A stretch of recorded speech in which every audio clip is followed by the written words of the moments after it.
ಅಜಿತ್ ಪವಾರ್ ಪತ್ನಿ ಸುನೇತ್ರಾರವರಿಗೆ ಮಹಾರಾಷ್ಟ್ರದ ಡಿಸಿಎಂ ಆಗಿ ಪದಗ್ರಹಣ ಮಾಡಲಾಗಿದೆ. ಅಜಿತ್ ಪವಾರ್ ಅವರು ನಿಧನದ 4 ದಿನದ ಬಳಿಕ ಪತ್ನಿಗೆ ಅಧಿಕಾರವನ್ನ ವಹಿಸಲಾಗಿದೆ. ಮಹಾರಾಷ್ಟ್ರದ ಮೊದಲ ಮಹಿಳಾ ಡಿಸಿಎಂ ಆಗಿ ಸುನೇತ್ರಾ ಪವಾರ್ ಅವರು ಪ್ರಮಾಣ ವಚನವನ್ನ ಸ್ವೀಕರಿಸಿದ್ದಾರೆ. ಪ್ರಮಾಣ ವಚನ ಬೋಧಿಸಿದ ರಾಜ್ಯಪಾಲ ಆಚಾರ್ಯ ದೇವ್ರವ್ರತ್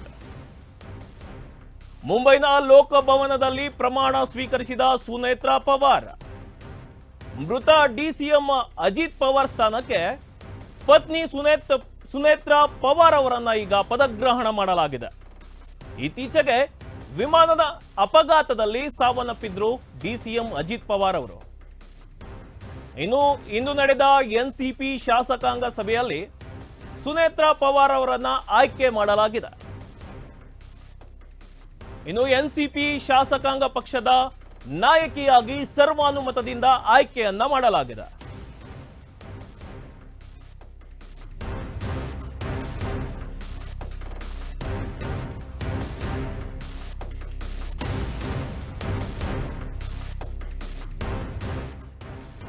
ಇವರು ರಾಜ್ಯ ರಾಜಕಾರಣಕ್ಕೇನು ಹೊಸಬ್ರಲ್ಲ. ಆಲ್ರೆಡಿ ಇವರು ರಾಜ್ಯಸಭಾ ಸದಸ್ಯರಾಗಿದ್ದಾರೆ. ಮೊನ್ನೆ ಏನೋ ಒಂದು ವಿಮಾನ ಅಪಘಾತ ನಡೆದಿತ್ತು, ಅದರಲ್ಲಿ ಡಿಸಿಎಂ ಅಜಿತ್ ಪವಾರ್ ಅವರು ಸಾವನ್ನಪ್ಪಿದ್ರು. ಇದು ಮಹಾರಾಷ್ಟ್ರದ ಒಂದು ರಾಜ್ಯ ರಾಜಕಾರಣದಲ್ಲಿ ಹೊಸ ಅಲೆಯನ್ನ ಇದು ತರಲಿದೆ. ಅಜಿತ್ ಪವಾರ್ ಅವರ ಪತ್ನಿ ಸುನೇತ್ರಾ ಮಹಾರಾಷ್ಟ್ರದ ಡಿಸಿಎಂ ಆಗಿ ಪ್ರಮಾಣ ವಚನವನ್ನ ಸ್ವೀಕರಿಸಲಿದ್ದಾರೆ. ಇನ್ನು ಇವರು ಮಹಾರಾಷ್ಟ್ರದ ಮೊದಲ ಮಹಿಳಾ ಡಿಸಿಎಂ ಆಗಿ ಪ್ರಮಾಣ ವಚನವನ್ನ ಸ್ವೀಕರಿಸಿದ್ದಾರೆ.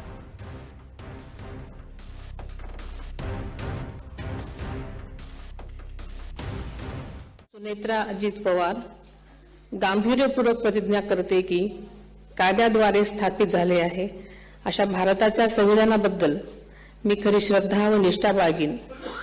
मी भारताची सार्वभौमता व एकात्मता उन्नत राखीन.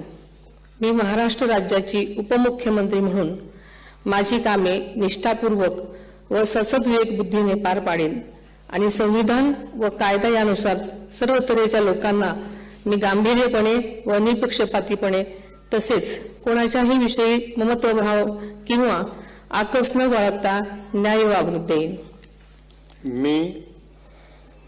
मी सुनेत्रा अजित पवार गांभीर्यपूर्वक प्रतिज्ञा करते की महाराष्ट्र राज्याची उपमुख्यमंत्री म्हणून माझ्या विचारार्थ आणली जाईल किंवा मला ज्ञात होईल अशी कोणतीही बाब अशी उपमुख्यमंत्री म्हणून माझी कामे यथायोग्य पार पाडण्यासाठी आवश्यक असेल ते खेरीज करून एरवी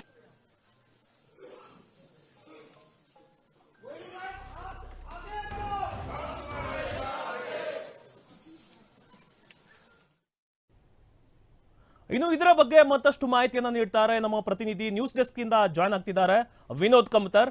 ಎಸ್ ವಿನೋದ್, ಅಜಿತ್ ಪವಾರ್ ಅವರ ಪತ್ನಿ ಸುನೇತ್ರಾ ಅವರು ಮಹಾರಾಷ್ಟ್ರದ ಡಿಸಿಎಂ ಆಗಿ ಪದಗ್ರಹಣವನ್ನ ಹೊಂದಿದ್ದಾರೆ. ಈಗ ಇದರ ಬಗ್ಗೆ ಹೆಚ್ಚಿನ ಮಾಹಿತಿಯನ್ನ ನೀವು ನೀಡೋದಾದ್ರೆ.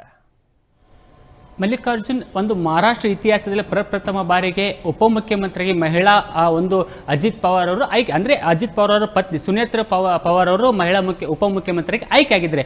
ಅಂದರೆ ಈಗಾಗಲೇ ಏನು ಅಜಿತ್ ಪವಾರ್ ಒಂದು ವಿಮಾನ ದುರಂತದಲ್ಲಿ ಸಾವನ್ನಪ್ಪಿದ್ರೆ ಆ ಒಂದು ಸ್ಥಾನಕ್ಕೆ ಬೇರೆ ಯಾರನ್ನಾದರೂ ಒಂದು ತಂದು ಕೂಡಿಸುವ ಬದಲಿ ಅದೇ ಒಂದು NCP ಪಕ್ಷದ ಒಂದು ಏನು ನಾಯಕಿಯಾಗಿರ್ತಕ್ಕಂಥ ಸುನೇತ್ರಾ ಪವಾರ್, ಅಂದರೆ ಈಗಾಗಲೇ ಅವರು ರಾಜ್ಯಸಭೆ ಒಂದು ಸದಸ್ಯರು ಸಹ ಹೊಂದಿದ್ದಾರೆ. ಸೊ ಈಗ ಅವರನ್ನೇ ನಾವು ಉಪಮುಖ್ಯಮಂತ್ರಿಗಳು ಮಾಡಿದರೆ ಹೇಗೆ ಅನ್ನುವ ನಿಟ್ಟಿನಲ್ಲಿ ಆಲೋಚನೆಯನ್ನ ಈ NCP ಪ್ರಮುಖ ನಾಯಕರು ಮಾಡಿದ್ರು. ಅದರಂತೆ ಇವತ್ತು ಸಂಜೆ 5 ಗಂಟೆಗೆ ಒಂದು ರಾಜ್ಯಪಾಲರಾಗಿರ್ತಕ್ಕಂಥ ಆಚಾರ್ಯ ದೇವ್ರತ್ ಅವರು ಒಂದು ಪ್ರಮಾಣ ವಚನ ಬೋಧಿಸಿದ್ದಾರೆ. ಈ ಒಂದು ಪ್ರಮಾಣ ವಚನ ಬೋಧಿಸುವಂತ ಸಂದರ್ಭದಲ್ಲಿ ಮಹಾರಾಷ್ಟ್ರದ ಉಪಮುಖ್ಯಮಂತ್ರಿ ಆಗಿರ್ತಕ್ಕಂಥ ಏಕನಾಥ್ ಶಿಂದೆ ಮತ್ತೆ ದೇವೇಂದ್ರ ಫಡ್ನವೀಸ್ ಅವರು ಭಾಗಿಯಾಗಿದ್ದು. ಜೊತೆಗೆ ಯಾಕೆ ಇವರನ್ನೇ ಆಯ್ಕೆ ಮಾಡಿದ್ದಾರೆ ಅನ್ನೋದು ನಾವು ನೋಡಿದ್ರೆ, ಒಂದು ಈಗಾಗಲೇ ಒಂದು NCP ಮುಖ್ಯಸ್ಥ ಆಗಿರ್ತಕ್ಕಂಥ ಅಜಿತ್ ಪವಾರ್ ಸಾವನ್ನಪ್ಪಿದ ಮೇಲೆ ಒಂದು ಅನುಕಂಪ ಅಲೆ ಇರುತ್ತೆ. ಜೊತೆಗೆ ಪಕ್ಷ ಬೇರೆ ಯಾರ್ದೋ ಒಂದು ಅಧಿಕಾರಕ್ಕೆ ಹೋಗೋಕ್ಕಿಂತ ಮುಂಚೆ ಇವರಿಗೆ ಒಂದು ಸಿಕ್ಕರೆ ಒಂದು ಇನ್ನೂ ಪಕ್ಷ ಸ್ಟ್ರಾಂಗ್ ಆಗಿ ಬೆಳೆಯುತ್ತೆ. ಯಾಕಂದ್ರೆ ಈಗಾಗಲೇ ಒಂದು ಬೇರೆ ಬೇರೆ ರಾಜ್ಯಗಳಲ್ಲಿ ಪಕ್ಷ ಒಡೆದು ಇಬ್ಬಾಗ ಆಗಿ ಬೇರೆದವ್ರ ಕೈಲಿ ಹೋಗಿ ಏನು ಅನಾಹುತ ಆಗಿದೆ ಅಂತ ಉದಾಹರಣೆಗಳಿದ್ದಾವೆ. ಸೊ ಆ ಒಂದು ನಿಟ್ಟಿನಲ್ಲಿ ಇವತ್ತು ನಡೆತಕ್ಕಂಥ ಒಂದು NCP ಶಾಸಕಾಂಗ